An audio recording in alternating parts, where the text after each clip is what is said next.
Assalamualaikum warahmatullahi wabarakatuh. Alhamdulillah. Wassalatu wassalamu ala rasulillah. Amma ba'd. Akhi ukhti rahimakallah. Mendengarkan sebuah cerita yang aneh, menyeramkan, terkadang disenangi oleh sebagian orang. Tapi bagaimana kalau ternyata cerita yang disampaikan adalah bohong dan dusta? Maka kita tidak akan suka dengan pelakunya. Lalu bagaimana pula kalau ternyata cerita tersebut disandarkan kepada Nabi alaihi salatu wassalam, padahal Nabi tidak pernah mengucapkannya?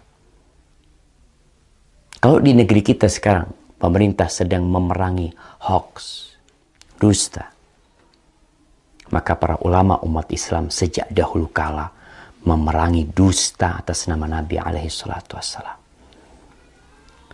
Tadi pagi ana mendapatkan kiriman sebuah video pendek yang menceritakan tentang bakal terjadi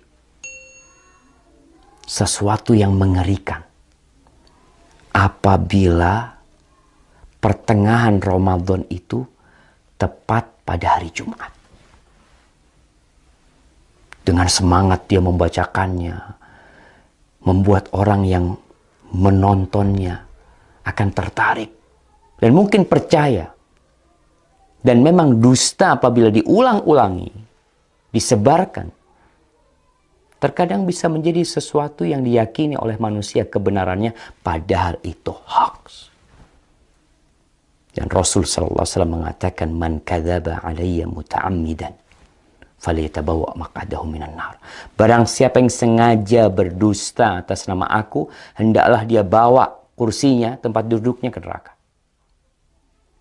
Maka jangan mudah-mudah menyebarkan hadis palsu, hadis dhaif, kecuali memberikan penjelasan. Kalau hadis itu palsu atau hadis itu dhaif. Ana akan bacakan hadisnya. An Ibnu Mas'ud, dari Abdullah bin Mas'ud radhiyallahu taala anhu qala Rasulullah sallallahu alaihi wasallam, Rasulullah sallallahu alaihi wasallam bersabda, padahal Nabi tidak pernah menyabdakan hal ini. Idza kana sayhatun fi Ramadan fa innahu yakunu ma'ma'atun fi Syawal wa tamyizul qaba'il fi Dzil Qa'dah wa tasfikud dima' fi Dzil Hijjah والمحرم وما المحرم يقولها 3 مرات هيهات هيهات يقتل الناس فيه هرجا هرجا قلنا وما الصيحة يا رسول الله قال هذه في النصف من رمضان ليلة الجمعة فتكون هذه توقظ النائم وتقعد القائم وتخرج العواتق من خدورهن في ليلة جمعة في سنة كثيرة الزلزال والبرد فإذا وافق شهر رمضان في تلك السنة ليلة الجمعة فإذا صليتم الفجر من يوم الجمعة في النصف من رمضان فادخلوا بيوتكم وأغلقوا أبوابكم وسدوا كوككم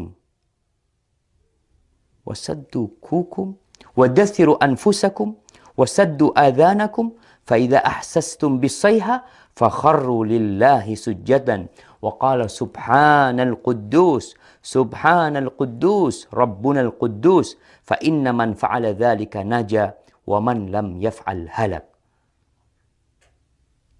Jamaah rahimakumullah. Ramadan tahun ini, tanggal 15 Ramadan, insya Allah hari Jumat. Ini yang menyebabkan penyebar hadis ini.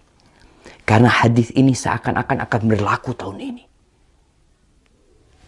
Yang artinya dari Abdullah bin Mas'ud radhiyallahu taala anhu, Rasulullah sallallahu alaihi wasallam bersabda, apabila ada suara dahsyat tepat di bulan Ramadan, maka itu akan terjadi beruntun sampai bulan Syawalnya. Banyak di antara golongan manusia lebih memisahkan diri. Mereka bergerombol-gerombol di bulan Dzulhijjahnya. Pertumpahan darah banyak terjadi di bulan Dzulhijjah tersebut. Juga semakin kelimak ketika masuk di bulan Muharram. Rasulullah sallallahu alaihi wasallam menyebutkan hal itu 3 kali. Apa yang harus kami lakukan di bulan Muharram? Para sahabat bertanya, sayang. Sungguh sayang, kata beliau. Mereka tidak mengetahui dan apa yang harus dilakukan di bulan Muharram. Saat itu di antara manusia banyak yang saling membunuh. Apa suara dahsyat itu ya Rasulullah? Sahabat bertanya kepada Nabi SAW. Suara keras itu adalah mulai terjadi di pertengahan bulan Ramadan yang bertepatan di malam Jumat.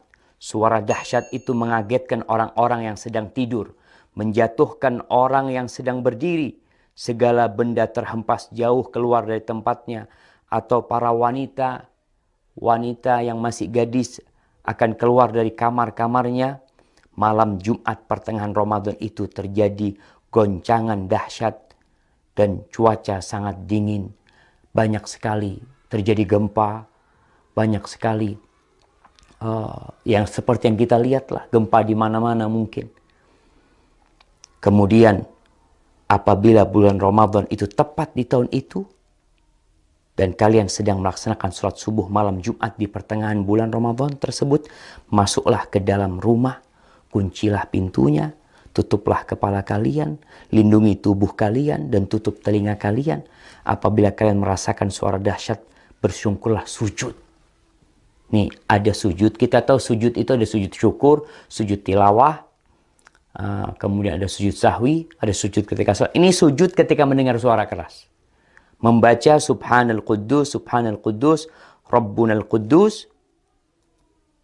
Karena sesungguhnya apabila kalian melakukan itu, niscaya selamat. Jika tidak, tentunya akan binasa. Ini tersebar jemaah di beberapa tulisan. Ini ambil dari beberapa tulisan yang ada di internet. Kemudian video itu juga telah tersebar, yang disebarkan oleh ya entah siapa yang menyebarkan hal itu, menyebarkan hoax. Kita lihat sekarang bagaimana hukum hadis ini. Para ulama menjelaskan hadzal hadis munkar la yasih. Hadis ini munkar, tidak benar. Al-Uqaili mengatakan laisa li hadzal hadis aslun min hadithi thiqah. Hadis ini enggak punya dasar dari perawi yang thiqah, wala min wajhin yathbut, dan enggak ada yang benar dalam hadis ini. Itu disebutkan dalam Ad-Du'afa Al-Kabir. Dan Ibnul Jauzi mengatakan hadis ini hadza haditsun maudhu. Hadis ini palsu atas nama Nabi SAW. Kemudian Syekh Albani mengatakan maudhu'un, hadis ini palsu, diriwayatkan oleh Nuaim ibn Hammad dalam kitab Al-Fitan. Dan Al-Imam Al-Zahabi mengatakan qultu dha maudhu' wa maslama saqit matruk. Ini hadis palsu. Perawinya ada yang matruk, yang dituduh berdusta jamaah. Ditinggalkan. Lalu kita meriwayatkannya, menceritakannya kepada umat, menyebarkannya. Atas nama Nabi SAW. Nabi bersabda, padahal Nabi tidak pernah menyabdakan hal itu. Jamaah, ma min qaul. Tidak ada satu ucapan yang keluar melainkan ada raqib, ada atid. Ma yalfidu min qaulin illa ladaihi raqibun atid. Akan ada yang mengawasi, mencatatnya. Tapi mungkin sebagian mengatakan, Ustadz kan boleh meriwayatkan hadis dhaif. Kan ada ulama yang berpendapat seperti itu. Kan ada khilaf di antara para ulama. Nah, Anda akan sebutkan para ulama yang membolehkan meriwayatkan hadis dhaif. Yang pertama, mereka mengatakan ini dalam fadailul a'mal. Dalam fadilah beramal. Bukan dalam menceritakan hal yang gaib. Yang mana itu berkaitan dengan akidah seorang hamba nanti.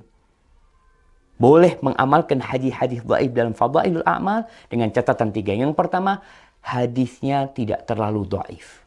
Kalau yang tadi palsu. Yang kedua, hadis ini masuk dalam kaidah umum sebenarnya. Yang ketiga, tidak boleh meyakini ketika mengamalkan bahwa itu dari Nabi SAW. Hanya orang ini hati-hati mengamalkannya. Maka hadis palsu, hadis yang dhaif sekali tidak boleh.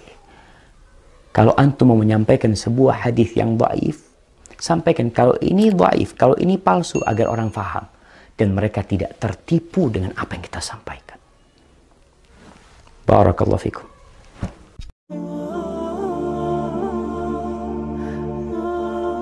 Lalu Ibnu Jauzi berdoa, Allahumma in adzabtani ghadan. Ya Allah, kalau kau besok mengazab aku, jangan kau kasih tahu orang-orang itu. Li'alla yuqal, agar supaya tidak tersebar pembicaraan azaba man da'a ilaih, azaba man dalla ilaih, supaya orang-orang enggak